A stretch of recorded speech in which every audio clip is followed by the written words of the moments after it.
people that are declared by the Turkish government are good friends of mine. Okay? Shut the fuck up about optics because you're so goddamn concerned that they're going to clip me out of context. They do it every day. It doesn't matter, okay? What is this concern?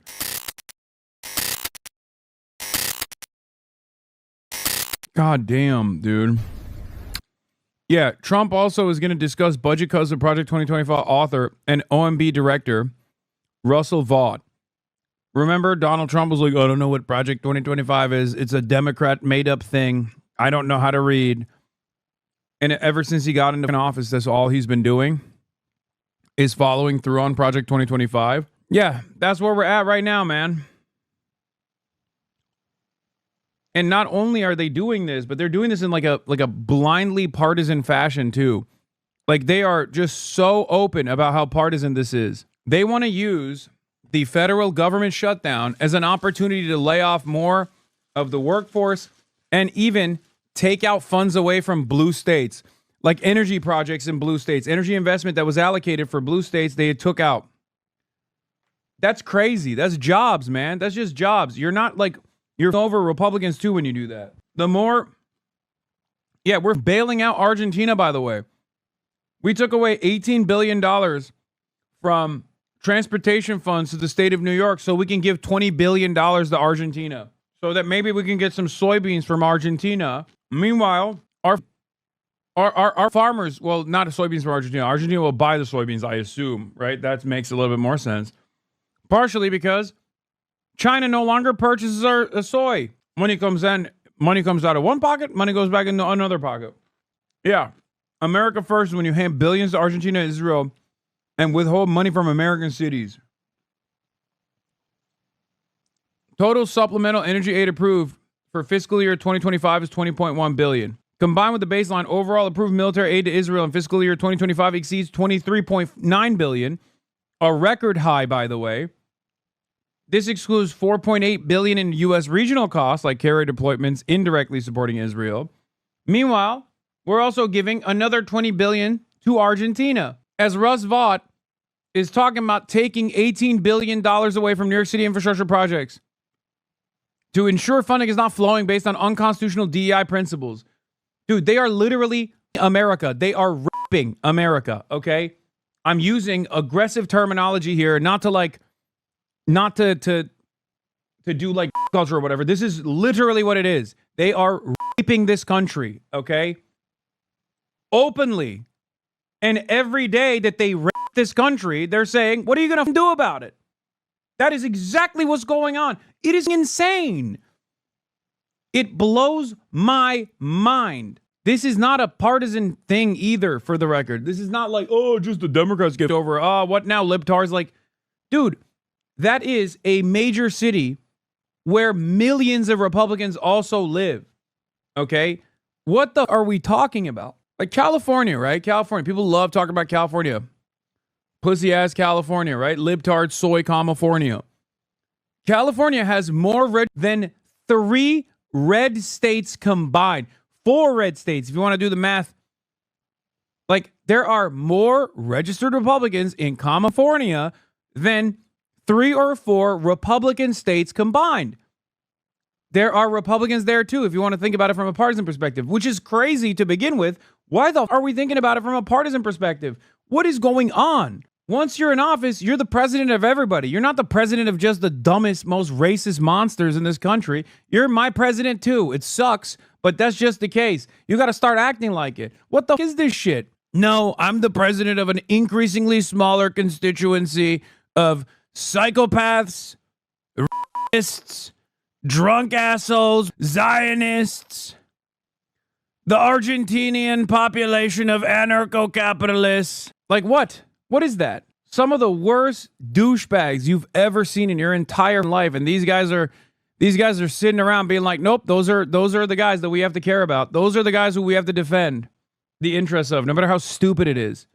Back this morning, President Trump is saying he's moving forward with more cuts to federal agencies as the government shut down. Helping him make those decisions, Russell Vought, the head of the Office of Management and Budget.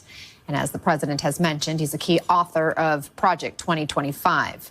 plans that got so much attention during the campaign. Vogt has already announced several of the cuts since the shutdown began and has emerged as a key member of the president's team. You all know Russell Vogt. He's become very popular recently because he can trim the budget to a level that you couldn't do any other way. So they're taking a risk by having a shutdown. But who exactly is Russell Vogt, and how did he get all this power? Let's get more from New York Times Washington correspondent Coral Davenport, who just wrote a very extensive piece on the White House budget director. Coral, thanks so much for joining us. We just heard the president praising Vogt for his cuts. How did he come to earn the president's trust, and what do we know about his plans and priorities? Sure. So Russ Vogt has been with the Trump administration since the first term. He was deputy budget director and then budget director in the first term. In that first White House term, he was involved. He kind of tried to use the power of the White House. I didn't realize that's how you say his name either. I thought it was Vought, like on The Boys, like Vought Industries. White House to cut off spending. He was involved in the decision to cut off Ukraine spending, which ended up getting the president impeached, to reroute money for building the wall, which ended up getting canceled, to try to fire employees kind of at will, thousands of federal employees. All of those were ideas that he really embraced, that he wanted the president to be able to do, that kind of fell apart. And he spent the 4 years of the Biden administration kind of relentlessly working. He started his own think tank. He worked with Project 2025 on this project of how can the president do these things and have them stick? And because he's a budget director, he thought of using the tools, the levers of the federal budget. How can the president get the power to cut off spending, to stop spending, to shut? What? You cannot even recognize Armenian genocide? Are you talking about Russell Vought? Is he like, does he have a position on the Armenian genocide or something? Who's this guy talking to? Is there something about Russell Vought that I didn't know, that he's like this world looks away when Azerbaijan desecrates ancient churches and monuments? I mean, that is true, but you're in one of the very few spaces on the internet or anywhere really that doesn't do that. So it's ironic to come here to say that to me of all people. I honestly thought this guy was talking about something that I didn't know, like maybe Russell Vought was like a weird Turkish nationalist or something. And it turns out he's just yelling in general. Federal agencies to fire workers, to shrink down the government to, the size that you could fit it in a teacup. He has spent all this time really working, researching, planning, mapping, strategizing this in a deeply disciplined and focused way. And why is he so set on shrinking the federal government? Where does that even come from? Where were you in Azerbaijan? Blocked the population for a year and desecrated ancient Armenian churches and monuments. Israel still denies the Armenian genocide along with Turkey. And then because you spammed it, you got timed out for 300 seconds. You silent me because you do not recognize genocide. No. They silent you because you were spamming. Also, everything you just talked about, I not only recognize, but have also covered. Which is part of the reason why, because I've covered it so extensively that I genuinely thought you were talking about like Russell Vought being like weirdly into denying the Armenian genocide or something. No, you recognize, yes. Okay, then why are you yelling at me? He even spammed it in right-wing chat months ago. Oh, he's been doing it to Zach Rahr as well. You speak up against Israel or Russia, but where were you all for Armenia? Okay, never mind. This guy just kind of does that. Okay. I take it back. He does that. He's equal opportunity. Yeah, I mean, he's a conservative's conservative. He grew up in a very Christian home. He's deeply religious. He went to an evangelical Christian college, Wheaton College in Illinois. His first job in what is this?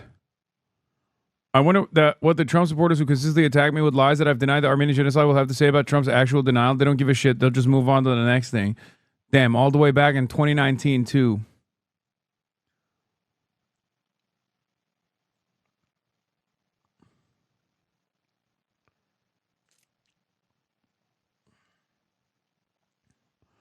Did he go to a rally or not yet? No, I came back from a rally. Washington was with Republican Senator Phil Gramm, who was sort of known as the most unloved man in Washington for his efforts to cut the budget. I think he's talked about how he felt like for his parents, he grew up in a blue collar family. His parents were a teacher and electrician. That the burden of paying for federal government really dragged them down. He's also talked about his interpretation of the Constitution. He calls himself a radical constitutionalist who thinks the founding fathers wouldn't recognize agencies like the Federal Reserve. So I think he. Why do you care about Palestine so much? Hamas murdered 1,000 innocent people. Yes, Israel's killed 1,000 people in return. But those people would have turned into Hamas militants any moment. And all of them are Hamas supporters, which killed literal innocent people. How can you be so anti-Western? Are you against democracy, secularism? Islam is literally the enemy of those before mentioned concepts. This guy's so funny because he said, sure, Israel has killed thousands of people in return. But those people would have become Hamas militants. Like, do you not understand? What? I've studied the Quran. I've lived in Iran for 21 years. You tell me how I'm wrong. Like, you just openly stated, like, yeah, Israel's killed, but, you know, they should be able to do that. Like, this is such a lazy way to argue that you immediately contradict your own position. If you have, like, some sort of, if you believe human life is valuable and sacred, as I do, then it's rather odd for you to just, like, find justifications for why it's appropriate for Israel to take far more lives than Hamas ever did or ever could. I don't think you understand your position, albeit a little brain broken from, I guess, living under the Islamic Republic, is far more militant and far more fundamentalist and far more violent than even the Iranian government's position is. I hope that sits with you for a moment. I know it comes across as crazy. Like, what do you mean? Israel is good. Iran is bad. Even with all of the domestic policies and all of the violent repression from the Iranian Republic, from the Islamic Republic of Iran, Israel is still a far worse entity in the region and around the world. I'm trying to understand. It's just really hard to take into account every aspect of the situation. I've watched you a lot. Okay. Well, then listen to my words. There are many things to criticize the Islamic fundamentalism of the Islamic Republic of Iran. You can even have issues with Hamas's own governance or its actions or its form of militancy, its targets, whatever. None of that is even remotely consequential when we are discussing an ongoing genocide that one of the world's most powerful countries is committing against a captive population of Palestinians after 80 years of brutal repression and apartheid. You were not a chill Persian, my friend. I don't want to get too emotional here with my rhetoric, but it seems to me like you are quite unchill. So you do believe that Hamas has its own problems? You don't usually talk about this? Yeah, just like it is not pertinent to discussion to talk about the Allied forces and their own domestic conduct during World War II. Okay? Churchill was a monster in his own right. The American military was comprised of segregationists, homophobes, transphobes, woman beaters. Does that even fucking remotely matter when we are talking about fighting the Nazis? It does not. It doesn't even remotely matter. It doesn't matter even one bit. It's that simple. Why do you not fuck with Kurdish people? I don't think there's a single person that comes in here that actually watches me that has this opinion, right? Like this has got to be someone who just watched like people simply claiming that I don't fuck with Kurdish people. Dog, I've literally had Kurdish terrorists on my stream. What the fuck are you talking about? Like dudes who went and fought in fucking Rojava that are declared terrorists by the Turkish government are good friends of mine and also have. He is a true believer. He thinks that, you know, I feel crazy thinking that Democrats maintaining the shutdown is only doing harm overall. They're the party with zero plan. The base is fully mobilized. I'm part of me thinks leaving the budget is going to get people taking action.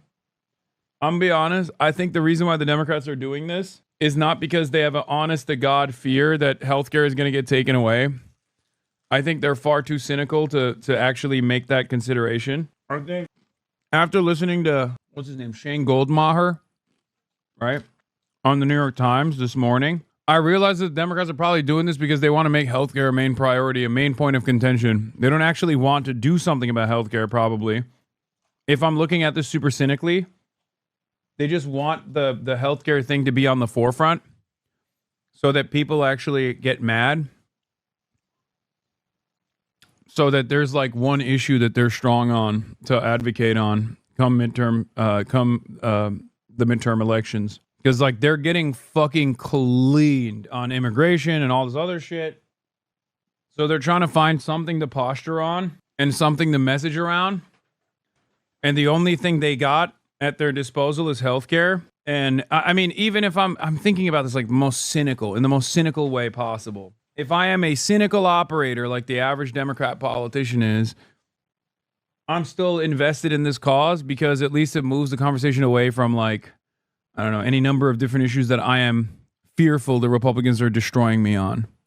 Administrative state is not recognized by the Constitution, and he says it's infected by, federal workers who are woke and weaponized and sort of liberal leaning and aren't accountable to the president and to voters. So he comes at this from a place of kind of a true believer who has been working on this, realizing this, executing this for about 20 years. Well, and he, as you mentioned, had an impact in the first Trump administration. Now he's got this humongous role in the second Trump administration, and it seems like there are really no bounds being applied to this presidency. And you have anti-tax activist Grover Norquist, you quote in your piece, saying that Vogt has, been lining up the billiards shots, getting each ball in place one by. You got to get better at preventing clippable moments, brother. Law of a Kurdish terrorist on my stream isn't a great look. Save resistance fighters that are considered, etc. Man, shut your bitch ass up. The fucking reality of the matter is, I already fucking mentioned that, and it's that's what happened. Okay, the reality of the matter is that is what happened. People that are declared terrorists by the Turkish fucking government are good friends of mine. Okay, shut the fuck up about optics because you're so goddamn concerned that motherfuckers are gonna clip me out of context. They do it every day. It doesn't matter. Okay. What is this fucking concern? Brother, you got to get better, dude. You got to get better, dude. People come in here and cynically bait you into saying stuff, and then it doesn't matter what you've done, what kind of work you have done in defense of the values that you defend every fucking day. What matters is a clippable fucking moment. Go yell at the people who clip it out of context and scream about this fake shit instead of trying to get me to fucking, I don't know, speak in 10-second increments for 8 hours every day. What's next? Don't make jokes. People can actually say that you're being sincere. One for each consecutive move. So help us understand the vision and what it looks like moving forward, because we already went through Doge. We already went through Elon Musk and all these, tens of thousands laid off. What else does Vogt have planned? What does he want to do? Vogt is in a lot of ways the anti-Musk. Musk kind of parachuted into Washington with so much chaos, so much haphazard action. I don't know what the fuck this is, but it's a really clear roadmap, a really clear rosy plan. And his ultimate end game is to continue to do these cuts, but he is orchestrating, essentially setting up a showdown in the Supreme Court. He believes, the people around him have told me, that if he can get these cuts, these moves to give the president the power to unilaterally cut federal spending, if he can get one of these cases to go before the Supreme Court will ultimately find that the president does constitutionally have the power to cut off whatever funding he wants, or something along those lines. And he if that happens, if that end game plays out in that way, then that really just reshapes the presidency and gives this president the power to really just cut down the government and legally. Well, Coral Davenport, you have such good deep dive reporting on the New York Times. Thanks for sharing some of it with us and helping us understand the influences right now on the president as we're charting this moment, charting forward. It is so ridiculous that this just goes on so often over there with you guys. Dude, America is not a real democracy. We have corporate oligarchs. They run the show. We stick to fighting ourselves over idiotic, petty shit. We stick to eating each other alive. And the corporate oligarchs keep doing whatever the fuck they want. They keep shafting the everyday guy. This is how it works. It's not even new. It has, however, gotten worse as of late. Republicans, as everybody know, controls the U.S. Senate, controls the U.S. House, and controls the White House. In other words, they are running the government. But what is happening now, which has never happened before, is they are not sitting down and negotiating. So as of this point, Democrats have had no input into the process at all. Now, what Republicans want is to pass what is called a clean CR. In other words, maintaining the status quo. Here's why that is an awful idea and why all of us are opposed to that. In the last year, as many of you know, under Trump's big, beautiful bill, 15 million people on Medicaid and the Affordable Care Act will be thrown off of healthcare. Very shortly, you are going to be receiving notices from your insurance companies that your rates, your insurance premiums are going up by, on average, some more, some less, 75%. Yeah, you heard that correctly, 75%. Now, right now, we have a broken healthcare system. Nobody can afford healthcare. You're ready for a 75% increase in your insurance premium. Do you think the strategy of right using trans undocumented as a magic spell to justify taking things away from people is generalizable or universalizable to the entire grand strategy of right-wing politics? Yes, because it's not just about trans undocumented. Back in the day, it used to be black people. It still is black people. But now they say trans and undocumented too. But ultimately, that is the only way. That is the only way that the Republicans have been able to successfully demand cuts to social safety nets that every American takes advantage of. It's not a new nor unique position. Lee Atwater basically defined it when talking about the Southern strategy. Bad Biddy 101. Hasan, I'm too young for you. That's crazy. That's a crazy question to ask right now. You're not, nobody is. But in Vermont, family making $82,000 family afford their Oh my God, that's what Peter Rush sounds like? That's crazy. premiums can go up $20,000 a year. We want to protect access to health care for millions of people across this country. And we're willing to get in the fight for that because we've had it. The priorities that we have at the table, and they need Democratic votes in order to keep the government open, man, they're pretty reasonable. They're pretty reasonable. What are we asking for? Just don't increase people's premiums by 75%. Your grocery bills are going up, your utility bills are going up, and your healthcare costs, especially health insurance premiums, are going through the roof. Who voted to repeal all of these Medicaid and Ed Mackey. Damn, they got all the progressive senators out here. This is like the Congressional Progressive Caucus, but for the Senate. What the fuck is Chris Murphy doing there? I guess this is his thing now. Going up. That's the new meta for Chris Murphy is he's with it now. Fuck it, I'll take it. I don't care. Especially health insurance. all of these Medicaid and Affordable Care Act, Medicare, and NIH. I do hate that like so many of like the OG long-term, somewhat progressive or like left flank politicians in this country are also all 800 years old. Ed Markey is Hamas. It's so crazy. Like I like Ed Markey, you know, like a lot of these politicians that are in this room, I don't have like a lot of, I mean, I have a lot of disagreements with, but like it's not undeniable. It's not impossible to contend with. These are probably some of the best senators we have, and they're all incredibly old. Oh my God. Funding Republicans. We're for a proposal that keeps the government open. But we also don't want to give Donald Trump, a lawless president, a blank check. Save healthcare and save our republic. Those are our two missions. I was talking to Austin about this, but he found out that Merkley, Jeff Merkley is, I think, Jeff Merkley is a no APAC Democrat. And Merkley also pushed for a bill titled "A Resolution Calling on the President to Recognize a Demilitarized State of Palestine." Source: New York Times. Was this a story that you covered? What the fuck is going on? What is this? This is just a Google share link. Still shits on protesters though. Yes, they all do. They're not with it. Okay, I know. Jeff Merkley's son is my primary care provider. That's funny. But yeah, he is one of the better Congress members from Oregon.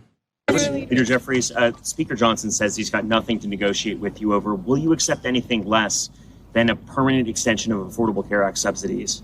The legislation that House Democrats and Senate Democrats have introduced together relates to a permanent extension of the Affordable Care Act tax credits for working class Americans. Understand, in the Republican One Big Ugly Bill, where they enacted the largest cut to Medicaid in American history, stole food from the mouths of hungry children, hungry seniors, and hungry veterans. And all of this was done so that they could provide massive tax breaks to their billionaire donors. And you know what? Those massive tax breaks were made permanent. Why in the world should everyday Americans, working class Americans, hardworking American taxpayers accept anything less? I mean, literally this year, House Republicans, Senate Republicans, and Donald Trump enacted massive tax breaks for their billionaire donors, for the wealthy, the well-off, and the well-connected, all to subsidize the lifestyles of the rich and shameless. And this was done permanently, and now they want the American people, not us. He's right. It's hard to pay attention to his words because he's so sexy, but he's right. We must pay attention to his words. In spite of his sex appeal, stop objectifying Hakeem Jeffries. He is right about every single thing that he said. Democrats, the American people, to accept anything less than a permanent extension of tax credits that make their health care affordable. Understand this, over the last few days and over the next few days, what you're going to see is more than 20 million Americans experience dramatically increased healthcare premiums, copays, and deductibles because of the Republican unwillingness to extend the Affordable Care Act tax credits. They're not even willing to extend it for multiple years, let alone do what Republicans just did for billionaire donors, which is to extend the billionaire tax breaks permanently. Of course, the American people should accept nothing. Okay, he kind of flubbed it a little bit. I mean, everything he's saying is right though. It's probably not great that the leader in the House for the Democrats is incapable of putting together a coherent narrative when he is 100% correct. I don't want to fucking shit on him too much because like I'm supporting him in this endeavor.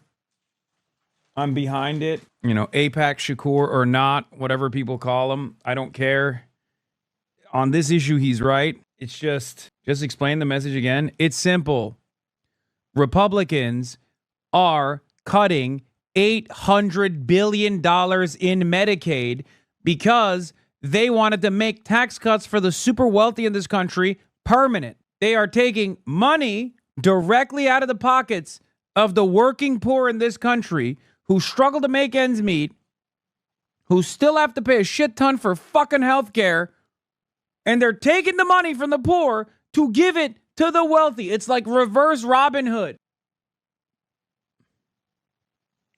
And we, the Democrats, must put an end to that. The reality of the matter is, they should have been doing this way, way, way ahead of time. They should have done something of this sort to get assurances before the big booty bill. But they didn't. And now we're stuck. Oh, I hate it. I hate it so much. Yeah. Instead of, okay, you're saying Robin the Hood, but I can totally see Hakeem Jeffries do that now and be like, Donald Trump, instead of Robin Hood, Donald Trump is Robin the Hood. Stop. We put that out there. Fuck, oh God, it's gonna happen. Oh God. I'm Brian Kill Me. He's gonna do that and then fucking be like, mic drop moment. Yes, sir.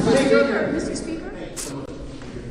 Democrats want to not only have health insurance for illegals, but some of your Democrats. You disgust me. I mean, sometimes we come up with shit in this community that is disgusting, but then it literally becomes reality once spoken. Logs, I have a genuine question. Hey, man, genuine question. Why do the Dems not go out there in front of cameras and say the president is lying? He's a liar and he lies and he does nothing but lie. And call him a couple of names or something? I feel like the people will respond to that more no. I mean, I don't know. I guess, yeah. I don't know what the actual answer is. Because, like, it's not a bad question. I guess if the standards are so low now, maybe the Democrats should also shit smear. I personally don't give a shit about the optics of it all, because I think if they were loud and proud about like bold policies, about things they actually care about, you know, free healthcare and shit, like I don't care how they message it beyond that. Like that would still be more galvanizing. That would still be more effective. People that don't support Trump know he's always lying. People that support Trump will never think he's lying. A Dem, especially Hakeem Jeffries, isn't going to convince Trump voters that Trump is lying to them. Yeah, that's true. Well, why don't you do performative bullshit? That's not entirely true. I think you can educate people on how Donald Trump is actually fucking them over. You just have to go to them. A competent Democratic Party right now would be going to Republican houses, okay, finding Republican voters who have been frustrated because they saw their new health care bill, and go to red states, go to rural areas in person and cut videos and be like, this is HasanPiker. Okay. This is HasanPiker. He's a real salt of the earth kind of guy. Okay. Victim of divorce court, wants to potentially even assassinate the judge that oversaw the family court case. Okay. That's how real of a American salt of the earth kind of guy he is. Okay. And HasanPiker owns an HVAC business. HasanPiker has to go and purchase healthcare. HasanPiker, as a industrious HVAC business owner, owned and operated by himself, of course, sees what his healthcare premiums are going to look like next month. He doesn't like that. Now he's just as mad at maybe even the powers that be as he was at the family court judge that fucked him over and made sure his alimony payments were as high as possible because that's a woke, gay, libtard judge. Okay? Now HasanPiker's mad.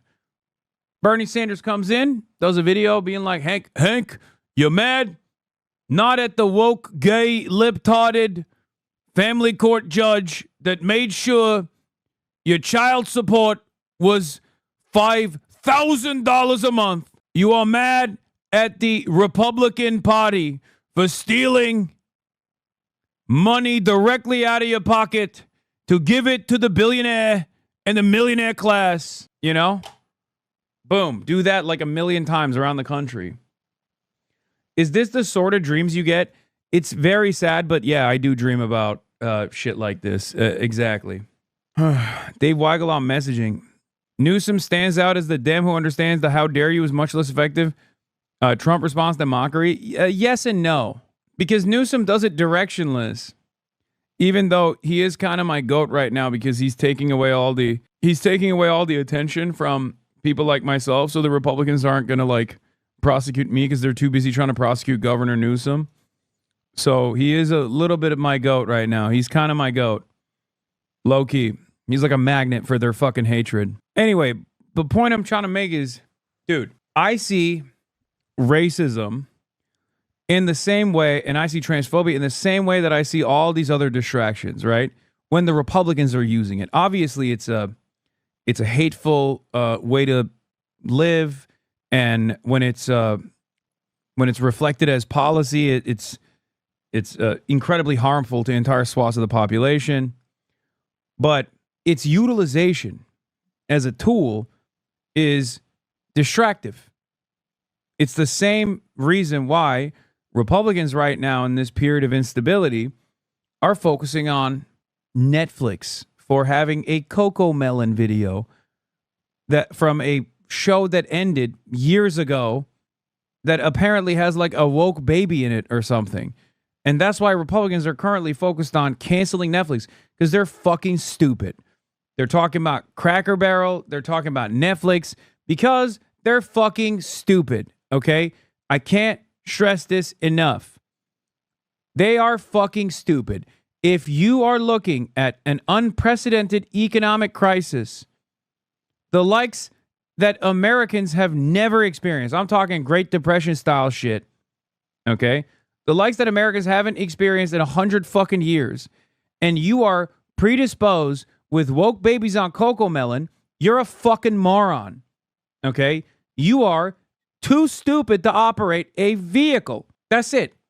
And unfortunately, there are millions of people who are that stupid. But even stupid people fucked over.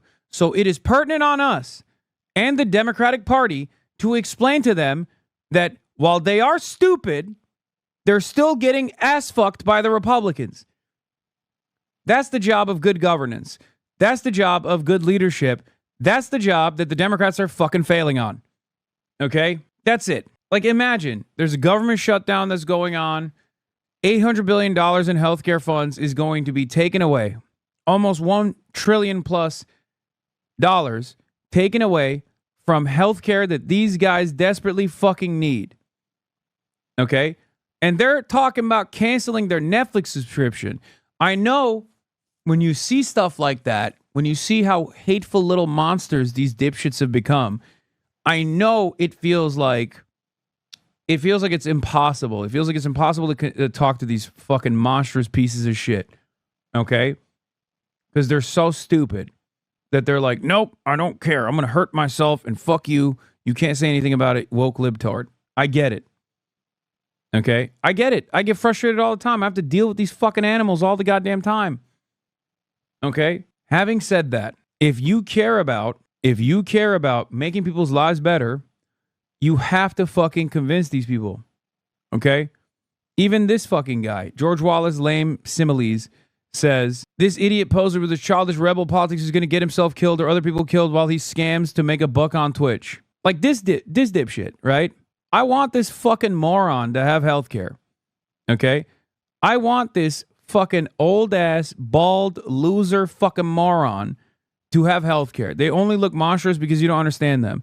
The world only looks wrong because you don't understand what's really going on. Yes, brother, you have it all figured out. Okay? Listen, Unc, listen to me. It doesn't matter what you have heard about me or what you think about me right now. I'm telling you right now, whether you like it or not, I am going to nonstop fight to make sure you have free healthcare. You understand me? Free healthcare for you. It doesn't matter if you hate me. Doesn't matter if you think I have hateful politics. That's my politics. My politics is giving everybody healthcare. My politics is giving everybody free education. My politics is giving everybody housing, okay?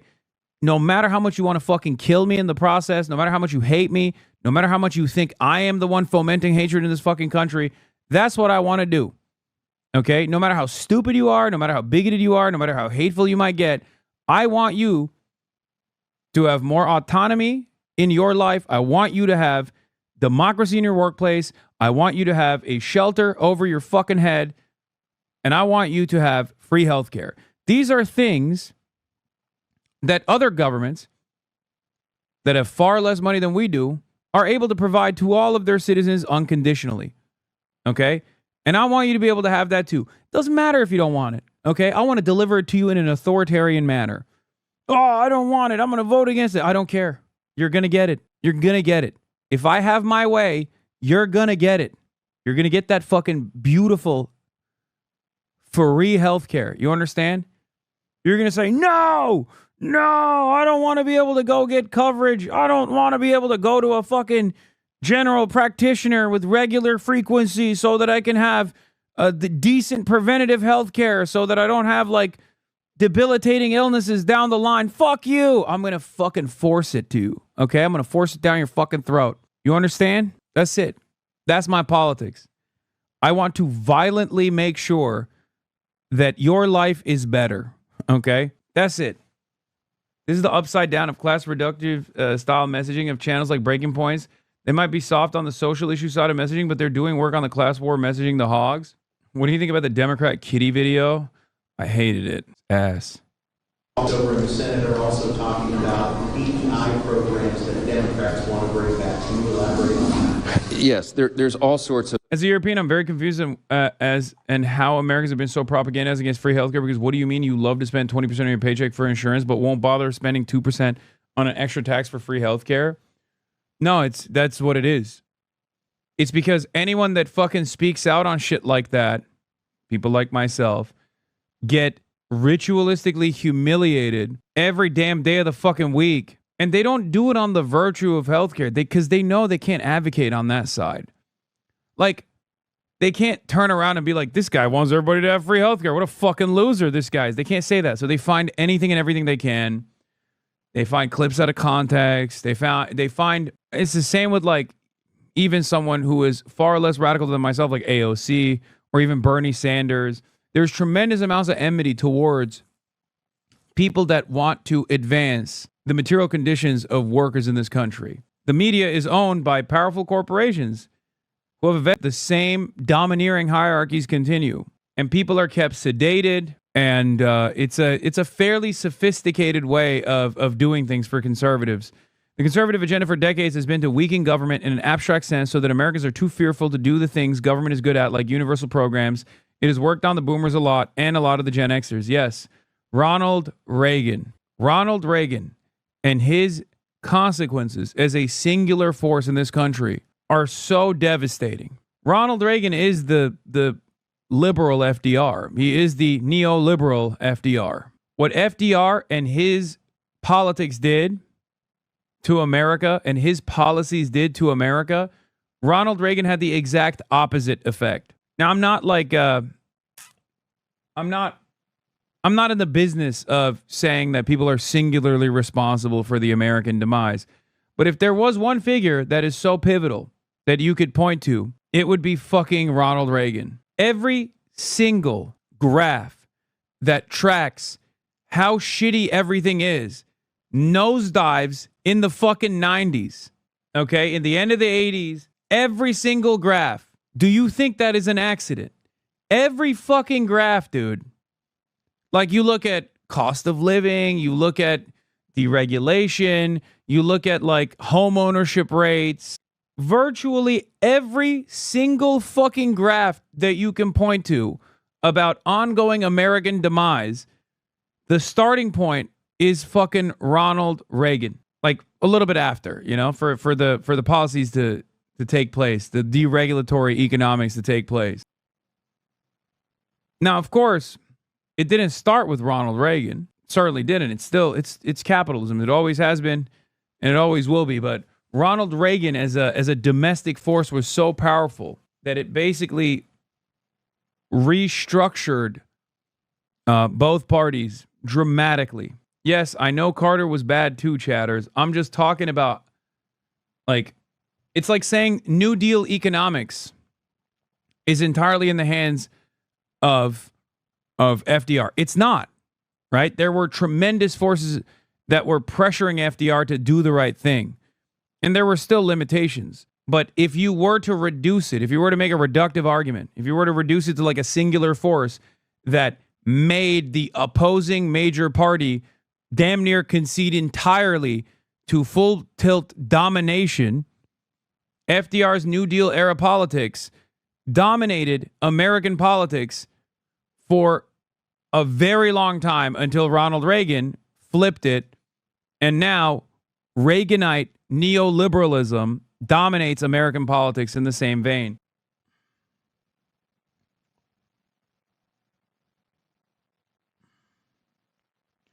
He's the reason college is so expensive. He's the reason we have conservative think tanks. He's the reason we have trickle down. He's the reason we have the war on drugs. He's the reason AIDS became such an issue. He's the reason why stock buybacks are no longer illegal. All corporate consolidation in this country that was already happening, but like the complete corporate capture and the complete corporate consolidation you have seen comes from the Reagan era. The last breath that the unions had was taken away under the Reagan era. They can directly ruin your life. Once upon a time, a bunch of rich people sat in a room. One of them said, "Damn, I hate paying taxes." Another one said, "Bro, me too." They said, you know what we need to do, right? We need to hire somebody to convince poor people to pay more taxes while we pay less taxes. They said, that'll never work. Someone said, wait a second, I might know a guy. But you see, at this time, Ronald Reagan was a General Electric spokesman, convincing poor people to do whatever the rich company General Electric wanted. Hey man, Slick Willie did a lot to help that along. Credit where credit is due. Dude, I know. But everyone that comes after Reagan, Democrat or Republican, is still absolutely following through on the attitude change. If you're thinking about like Nixon, if you're thinking about people that came before, sure, they played a role in this as well. But Ronald Reagan was the point of no return. Like Bill Clinton's neoliberal anti-welfare policies, sure, I'm sure he was like super invested in that personally. He's a piece of shit. But like, Bill Clinton was responding to what he perceived as the public pressure to Ronald Reagan, because Ronald Reagan did put up LeBron numbers. Like, you're forgetting. Ronald Reagan actually did have that popular mandate, okay? Unlike Donald Trump. But before that, he was a Democrat, an activist, very anti-racism, all for workers' rights. They said, hey, bro, we need to hire you for the opposite side. He said, you think I'm a... They said, here's a bag. He said, when do I start? You see, he took this job because his acting career was failing. So he said, hey, I'm pretty good at this. So he ran for governor of California. He won. He was also the head of SAG-AFTRA, or SAG at the time. They hadn't consolidated yet, I think. And as the head of SAG, he literally fucking ratted out communists in his own union. He was a snitch. So even when he was the leader of a prominent union in the country, he used his position to fucking rat out rank and file members with what he perceived as having radical politics.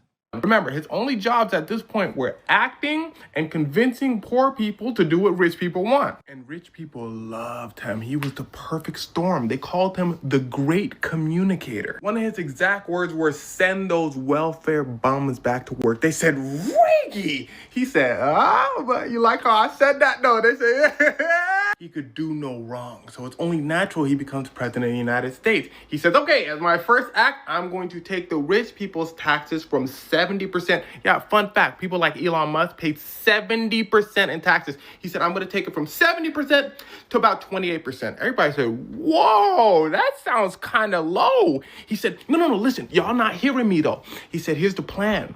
They're going to be super rich, and then they're going to want to spend more money on their companies, so then they're going to hire people like you. But people back then weren't dumb. They were like, what? He's like, but we're going to also stop those welfare black people from taking your money too, even though white people took most of the welfare money. They're like, well, I don't like black people that much. Okay, you're keep going. So he steps up the charm. He goes, y'all know me. Just see what happens when I deregulate businesses and let them do what they want. It's going to benefit you in the long run. Well, he lied, but listen closely. They were in a recession at the time. But what economists know is that after a recession usually is a time of mini prosperity, then back to recession. It cycles. So he knew that the economy was going to go back up because that's the natural cycle. So when the economy starts going back up, he's like, see, I told you. They were like, well, he was right. But in the long run, this happens. Basically, as the economy goes up, everybody starts getting paid more. But from when he became...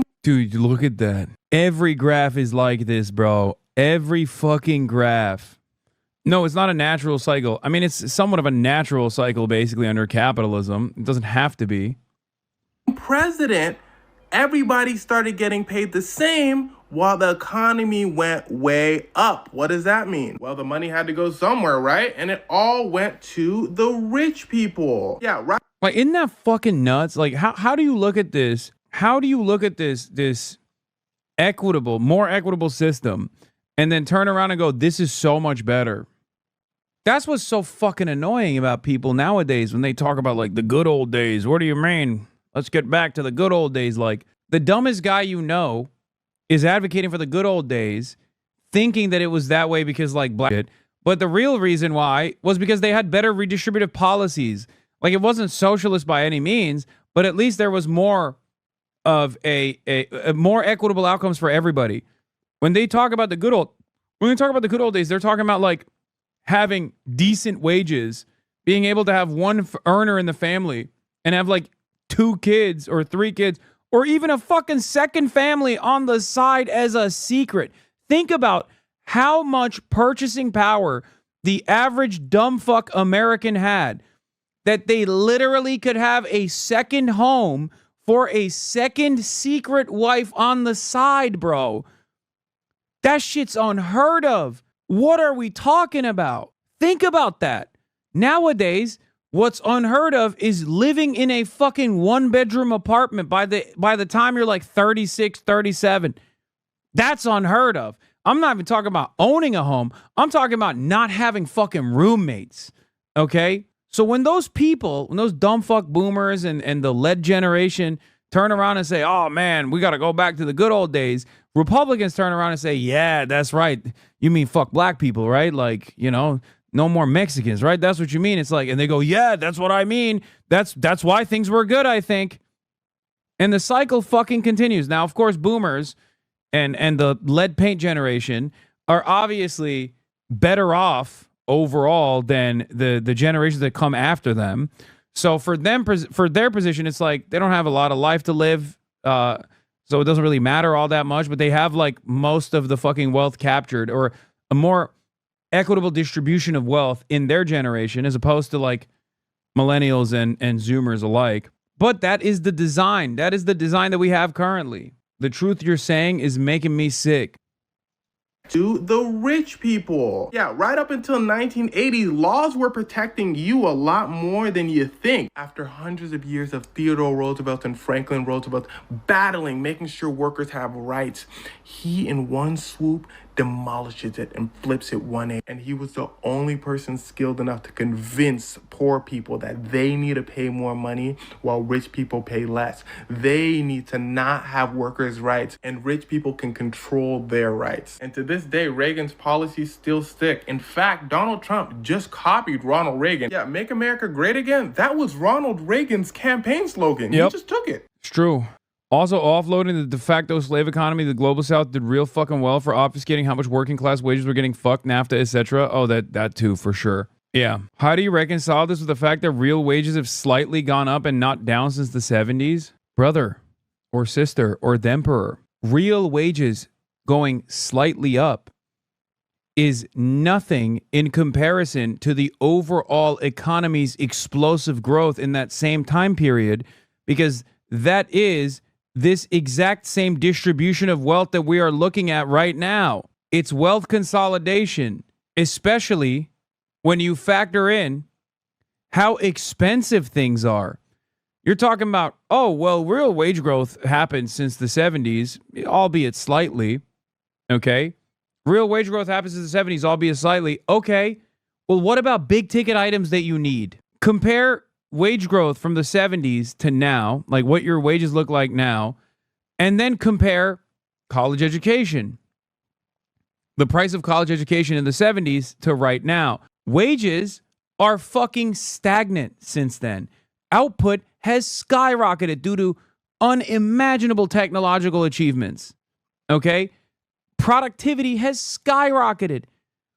American labor is insanely productive, like incomprehensibly productive in comparison to how productive they were in the 70s because of automation and all of the wonderful technological achievements that make it so that you can basically work 11 people's jobs as one person now.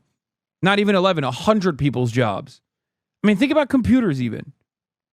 You're talking about a time when like computers didn't exist versus a time where computers do exist. And not only a time where computers do exist, but they exist on your fucking hand, in your phone, okay? And they're on you all the time, 24/7. The amount of productivity that each laborer has now is unimaginable, incomprehensible to someone who's living in the fucking 70s.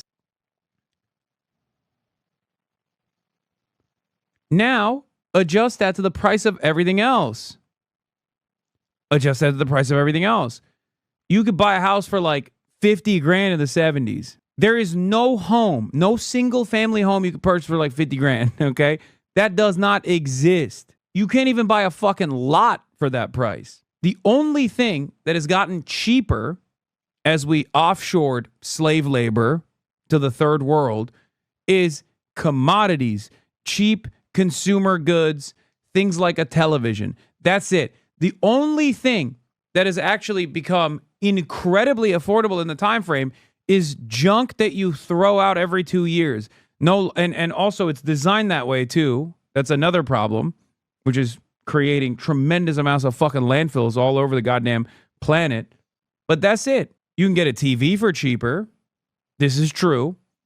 You can get a toaster for much cheaper.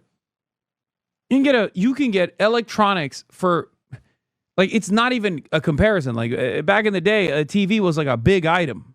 Okay. Now you can purchase shit much cheaper than you ever could.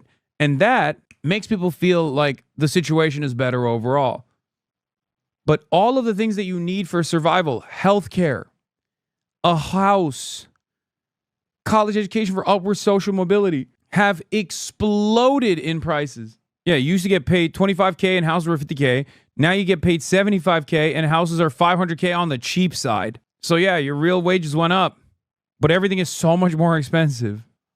Even in the 90s, the houses were tremendously cheaper in 1998 in Denver, Colorado. The average house price was $149,000. Now it's $649,000. Bro, you can just go buy a 100-inch TV, 100-screen TV for $500 now. That's all that's gotten cheaper. That's what I'm saying. That's what I'm saying.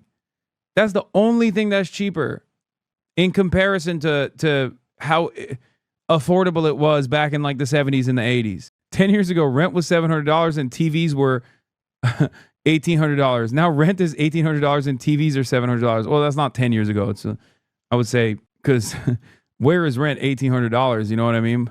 This boy is in Oklahoma. He's over here like, dude, what are you talking? Oklahoma City rent is so fucking costly, man. $1,800. I didn't even say Ohio, bro. I feel like Ohio is not even. First flat screen was $1,100, and that was after a discount because it had been dropped. They were stoked and thought it was a steal law. I can have a nice TV in my tent. Yeah, that's what it is, though. That's where we're at. It's like, maybe I'm crazy. Maybe I'm crazy. But honestly, I think it's much better if people have houses than a new TV every 2 years. Okay? The thing is, these are not mutually exclusive concepts. You can have a cheap TV and cheap housing, like if you want. It's just, even if that was the trade-off, I would much rather have the cheap housing than the cheap television. Chart of the day or century, July 23rd, 2022. Price changes, January 20th to June 2022. Select the U.S. consumer goods and services and wages. Yeah, since the 2000s, if you look at new cars that have been like relatively inexpensive in comparison year over year, household furnishings, clothing, basically everything that comes from China, okay? Everything that the Chinese hands have built. And I mean China as like a catch-all term for the entire global south. TV prices, look at that. Ooh, so cheap, so good. What's that up there? Hospital services, college tuition, college textbooks, medical care services, childcare and nursery school. Average hourly wages have gone up. This is because this is the fucking American Enterprise Institute that's like pointing all this. Food and beverage housing, food and beverages and housing. The reason why they're using this chart of the day or century is to say the reason why these things are so costly is because of unions. They're claiming that this is all too costly because of average hourly wages going up. And average hourly wages are going up because of socialism. That's the reason why they're using this graph. Make no fucking mistake. Sidebar, why socialism fails. Yeah, this is socialism. That's why it's failing. My neighbor's big brother in 2007 could afford to live in a single bedroom working at a grocery store as a cashier. Now that seems insane. Things have deteriorated a lot just in the last few decades. Yes, and it's only going to get worse. Is only going to get worse. Trump is literally not addressing any of this shit, and he's making it worse. He's looking at a fucking fire, and the only thing he's got is a canister of gasoline and more matches, okay? He walked up to the fucking house that's on fire, and he said, time to dump this gasoline and light it on fire even further. That's what he's doing. He's like, I'm going to fix this. Remember, we sent over a 24-page clean CR. They sent over this thing that you'll have to see on my website to believe it yourself. But it's all chock full of all sorts of crazy. And DEI is always been one. Oh, DEI, fuck me. The reason the boomers give us shit about buying luxuries is because back in the 80s, luxuries were expensive, but life was cheap. Now it's been inverted. Our life is expensive, but our luxuries are cheap. So I think this is where the disconnect's happening. For example, in 1980, you could rent a great apartment for $200, but a television would run you $1,000. So if you bought 3 TVs, that would be $3,000. A CD player was $500. A cell phone was $2,000. A personal computer was $2,500, and a microwave was $500. That's $8,500. That is 3.5 years rent on luxuries. And $8,500 was also equivalent to a 20% down payment on a $40,000 home. So it was irresponsible if you didn't budget correctly to buy all these luxuries because it could be holding you back. But today it's flipped. Our biggest luxury is our rent for $2,000. We can now buy 3 televisions for $600. We have a Spotify account, cell phone for $1,000. You can get a computer for $500, a microwave for $200. That's about $2,400 a month. So our luxuries is about 1 month's rent, where theirs was 3.5 years rent. And if you want to put this onto a down payment, even if you took the average home of $420,000, let's bring it down to just $320,000. A 20% down payment on that is $64,000. So if you gave up all those luxuries, you would still owe like $61,000. This $2,400 of luxuries wouldn't even cover your closing cost of $10,000 on that home. So the whole thing's been flipped. So I think when they see us with the TVs, the avocado toast, and the cell phone, they think that's the reason we can't move forward. But why we can't move forward is because housing, daycare, college, and healthcare is so expensive, but those are our necessities. These luxuries are just fun little things that we have. The reason the boomers give us shit. It's the French internet. Why your video is so crisp. Yeah, it's fantastic. Anyway, whatever. Fuck that guy. Let's get back to DEI in the bill. Good luck with that in the midterm election. Mike Johnson slams Dems for pushing woke programs. Yeah, woke programs such as... Sorry, I just saw someone on Twitter. Woke programs such as giving the working poor just like a little bit of fucking financial freedom in their incredibly costly healthcare. Okay? That's what's woke in DEI. You understand? Peak woke is when you say the working poor should only pay, 10 grand out of pocket for their yearly healthcare coverage, as opposed to 30 grand out of pocket. And it's extra woke when they're only making 65 grand a year. That's peak woke. What are you, fucking woke? What are you, DEI, that you want someone who's making 65 grand a year to not pay 30 grand? How is that person going to live, dude? Like, this is what I don't understand. How is that person supposed to fucking live? The example I'm using is a bit exaggerated. The actual numbers is like, what, 85 grand a year? 85 grand a year salary. Guy was paying like fucking, what was it? It's like $100 with all of the, $100 a month with all of the additional, subsidies that come along with his healthcare. And now it's going to triple. What the fuck's that person supposed to do? Yeah, Warnock posted an example of someone making $65K who used to pay $300 a month, and it would be $900 a month next year. $900 a month. My mom makes $1,000 in Social Security, pays $280 in supplemental insurance for Medicaid, and $95 a month for the prescription plan for the same supplemental company. That's 4 times what it was a decade ago. The Georgia one was a household with an income of $85,000. Oh, they make more money off us if we get sick and die than preventive care. That's not even totally true either. Because it's instability. It causes too much instability if motherfuckers are dying left and right. If you just have cancer and your ass is like, I can't pay for this treatment, and you just go to work before you perish every damn day, if that keeps happening over and over again, like, that's not a sustainable economy. Why don't you like winning this much? Oh my God, I know. So much winning. They want to spend $1.2 of spending is what they're demanding to keep the lights on around here. It's absurd, and they should know it. They're all wrapped around the axle about these woke progressive programs being ended, but that's what the election was about. That woke progressive stuff is what the American people rejected. Some of our Democrat colleagues here are doubling, tripling down on it. Good luck with that. Good luck with that. Oh my God. We're in day 2 of a government shutdown, and President Trump is threatening mass layoffs of federal workers. For more on all... Yeah, this was the one I was looking at. This dude, this is a household making 65 grand, okay? Already paying an insane amount. Already paying a fuck ton, $307 a month. Now it's triple. Also, those aren't the same plans as what people are saying, which is what my initial curiosity was about this as well. Except this is a worse plan that he's paying more for. It's worse coverage, and he's paying more. Republican House Speaker Mike Johnson, who's been blaming Democrats for all of it, joins us now to expand on those thoughts and more. Mr. Speaker, thank you very much for joining us. My first question is an easy one. Dude, this is such a universal thing. Ironically enough, like healthcare is such a significant factor in the affordability crisis that even someone as bad as Chuck Schumer has identified it.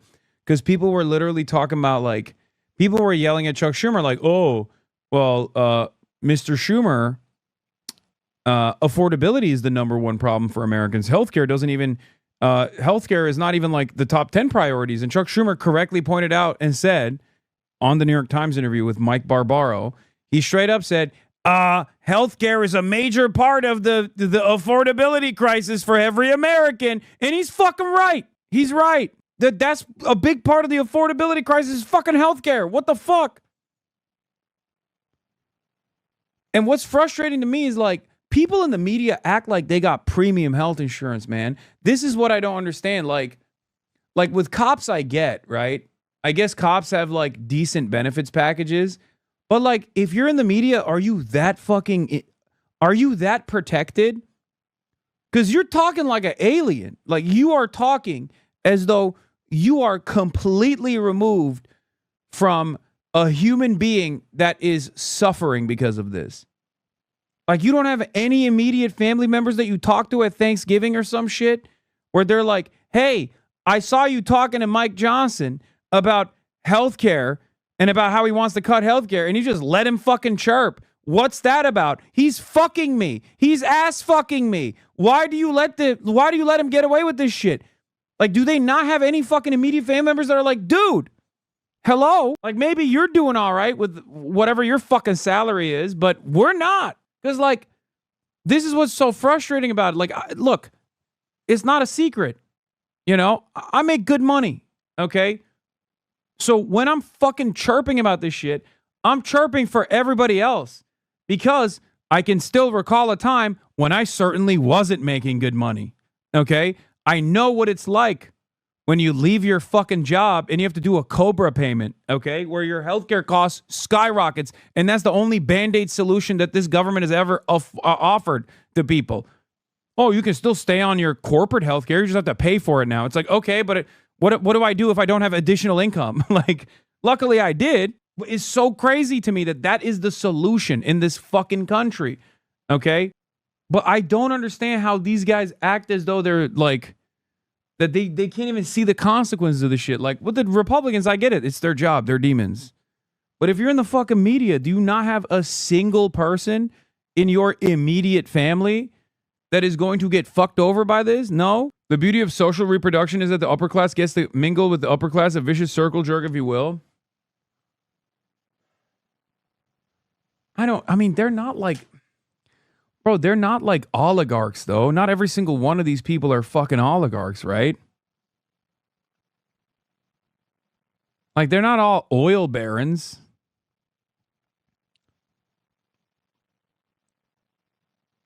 Hey, Hassan, were you in France yesterday? Yes. And I'm in France today as well.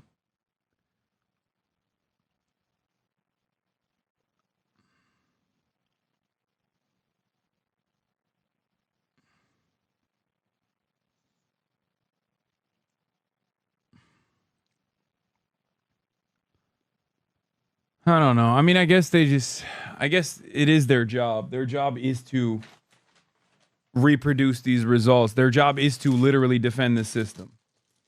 And the better they defend it, the better their salaries get, the better their class position gets, the more they feel like they're doing the bidding of their corporate oligarch masters. Any negotiation going on right now on Capitol Hill? There's no negotiation right now because the Democrats have dug in. You say I'm blaming the Democrats. I mean, these are objective facts. We passed in the House more than 2 weeks ago a clean continuing resolution. There's no partisan pills in this. There's no Republican priorities. It's just an extension of current funding, Tony, so that we can keep the government open until November 21st to allow the appropriators in both parties to continue their good work. They've been working very hard in a bipartisan fashion to move the 12 appropriations bills. We just ran out of time because the end of the fiscal year is September 30th. We're asking, wait a minute, this is very important. All we're asking is that Senate Democrats do what they have always done in the past every single time and allow the additional clock. That's it. Mr. Speaker, they clearly think they have leverage right now, which is why they're doing this. There's also things that the Trump administration and Republicans think they can get in a shutdown. One thing is shrinking the size of government, some layoffs. I know you think government's too big. I know you think it does too much and does too much of it poorly. You know about the layoffs that are planned. You've got word of them. What departments, how many people? I don't know. I don't know those details yet. We did have a long conference call yesterday with Russ Vought, who directs the Office of Management and Budget. But what was communicated to us is that they are trying to mitigate the damage. The president and Republicans in Congress do not want a government shutdown. We are bending over backwards to prevent it because real people get hurt. The Senate Democrats, 44 of them, have now voted 3 times to shut the government down. And here's what's going to happen, Tony. Real Americans are going to suffer from this. You have veterans benefits, food nutrition programs for women, infants, and children that are being stalled. You have health services that will not be provided. We have troops, TSA agents, and Border Patrol agents now going to work without pay. There's real damage. FEMA services are being... You know what's really funny about a Republican saying this? They've been doing that. Like every time you cut funding to any federal government initiative, you are doing that. Okay? And not only were they doing that, they were doing that like for months. That was like the first 3 months of this admin. Fucking stick it to the federal workers, suck my dick, Doge. Let's bring the most autistic billionaire on the planet to come into the White House and be like, comedy is legal now. Guess what? Do you work for the National Weather Service? You are trans. You are getting fired. Ha ha. Like that's what these motherfuckers did for straight up the first like 4 or 5 months, dude. Like, and now he's like, it's really devastating. It's really devastating for the TSA, which we recently made it so that it's illegal for them to strike. USA. Did your house get flooded? USA. Don't be woke. And now he's like, it's devastating that the government is shut down, and therefore we can't pay these federal regulators that we want to fire anyway. Now, the reality is, of course, they can't fucking fire them. They need them. Like, some shit needs to run. You know what I mean? If billionaires want to continue living somewhere with all of their endless wealth, and that somewhere happens to be the United States of America, like, yeah, they need to keep shit intact. But they're so goddamn hard that they are just ripping apart everything. Oh, here, this is also Michael Penis, caught on candid camera over here, talking about how unwell Trump is, apparently. The president is unhinged. He is unwell. What are you doing? A lot of folks on your side are too. I don't control. Oh my God, please. That performance in front of the generals, I didn't see it. Is so dangerous. You know I serve on foreign affairs and appropriations. This is a collision of those two things. Our allies are looking elsewhere. Our enemies are laughing. I just left. You have a president who is unwell. Dude, what are we doing? He's bad on every part of the job. Like, there is not a single redeeming quality of Donald Trump. Like, he's funny, that's it. But I'm talking like as a part of the administrative apparatus, there is not a single redeeming factor for Donald Trump.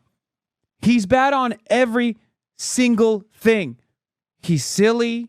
He's narcissistic. HasanAbi, you low IQ trash, still not in prison, ? You got to respect how great of a businessman he is. I mean, yeah, he's just fucking the American public. The only good thing he did is that he stopped USAID. No more CIA stuff from there. No, but you're wrong. It doesn't even... No. USAID is not stopped entirely. It just went back into the hands of the CIA directly. So there's no more soft power initiatives, only hard power. So they're still doing the fuck shit. They're just doing it at the directive of the CIA, and they're no longer doing the marginal good things that they were doing in an effort to garner good favor all around the world that made a lot of the destabilizing initiatives easier to conduct. Like that was a part of the bargain. Like America gets to be the world police. America gets to be the world police, but also America like gives back a little bit. You know what I mean? So it's not like they took away it's not like they stopped America's interest in destabilizing other countries. They're still doing that. They're just doing that directly under the CIA instead of under the State Department by way of USAID. And there's no more subtext. It's all text. There's no more soft power. It's all hard power. Also, a component of USAID that was very destabilizing for the countries that they actually sent this aid to, because a country that gets aid or a country that relies on aid doesn't invest in its own agricultural development and is incapable of developing sovereignty, incapable of being independent. And now it's double fucked because those countries did not actually develop their agricultural output evenly because they were relying on grain and other sorts of things coming from the United States of America by way of USAID. And that was a massive subsidy to the fucking farmers. That's a big part of the output for American farmers too. They were just selling to USAID. So now American farmers are fucked. People in Somalia are fucked because they don't get the free grain that they were used to getting, and they never actually developed their own agricultural output in the process. So everybody's fucked. Yeah, it's not that they failed to develop. The aid destroyed their agricultural sectors. Yes, that was the purpose. And that's not the only thing that USAID does, obviously, but that's just one component that's like at least in between, where it looks like it's actually a good thing, but in fact, it's done for a very indecent purpose. And it's done in a way that actually ends up in the long run harming countries' attempts at sovereignty. Having said that, this is precisely why that was always a dangerous bargain, because one day they just fucking cut it and then you're cooked. The aid is above all a means of subsidizing the purchase of American grain to make these states client states thanks to the game of unfair competition and corrupt powers which crush local production. Yeah. Soybean farmers are double fucked. Oh, yeah, because China's just said no more soy. Stack the soybean crop no longer being sold to China on top of that, the farmers are double fucked. No, farmers are quadruple fucked. And it's really funny in some ways because, or at least the way we understand it, like farmers are no longer like the farmhands. You know what I mean? And I guess some could even say that they never really were. Not to get too deep into it, but they're owners, right? They're capital owners in many respects. And therefore, due to their fucking class position, they vote for the reactionary party. They're like, of course I'm going to vote for the deregulatory party. Of course I'm going to vote for the tax breaks for the wealthy party. I'm a capital owner, right? I'm a fucking property owner. I'm a capital owner. I'm the master here, right? And what's interesting about it is, even though they get fucked in the long run, and they have gotten fucked already by Trump before, in an identical fashion, they still vote for the Republican Party. They still vote for the Republican Party. They know at least they'll get a bailout or something, but it doesn't even matter. It's not even a leopards eat my face party at that point. It's like leopards ate my face last time and I liked it party, okay?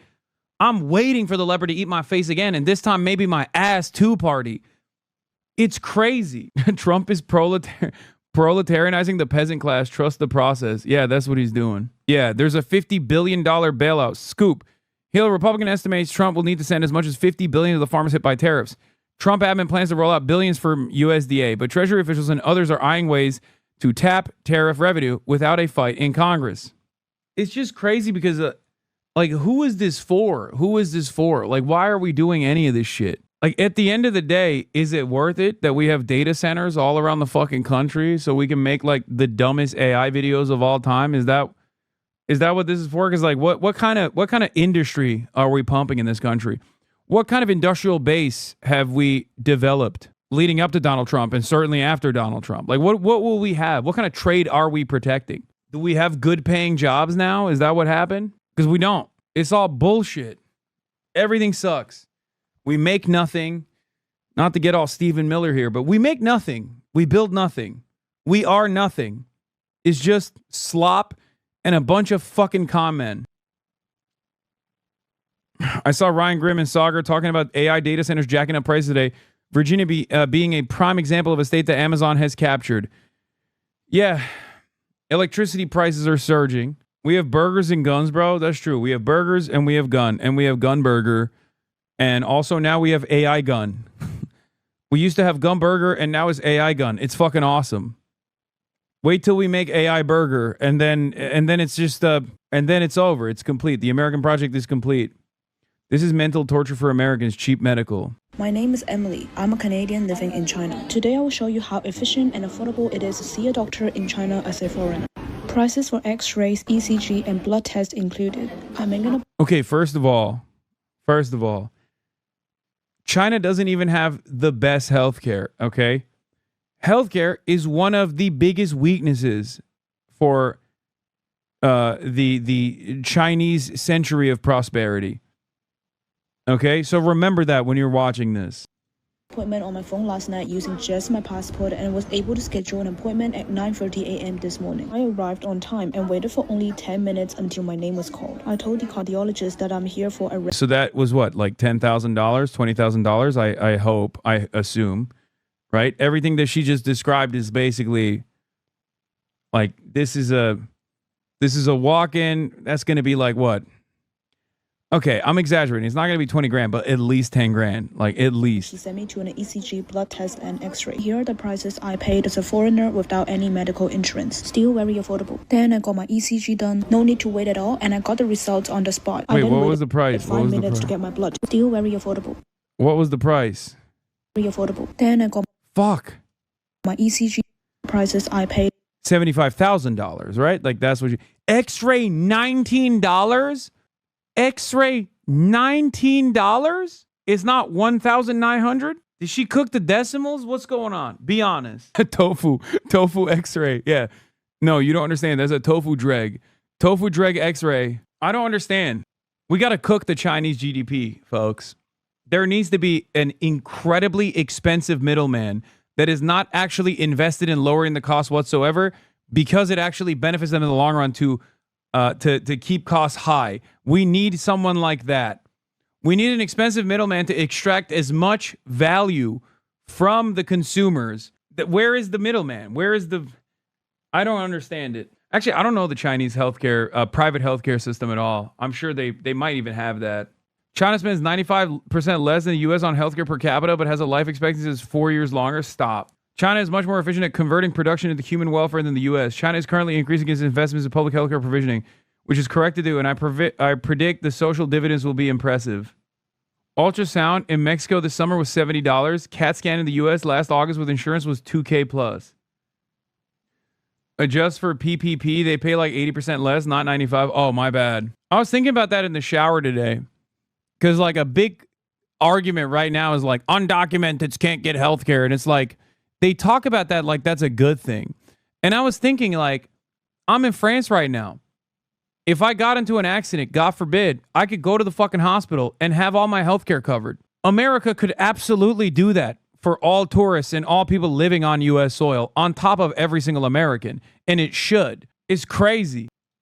The foreigner without any medical insurance. Still very affordable. Then I got my ECG done. No need to wait at all, and I got the results on the spot. I then waited 5 minutes to get my blood test done. Results will be out in 2 hours. Next was x-ray. I waited for 10 minutes and results will be out in 1 hour. I had all of the tests done in 40 minutes. The fact that you can do 3 different tests and get all the results on the same day of your appointment is crazy. I also love that they have everything digital. You can make appointments, payments, and check the results all on your phone. Everything is just incredibly efficient and affordable at the same time. Let me know your thoughts.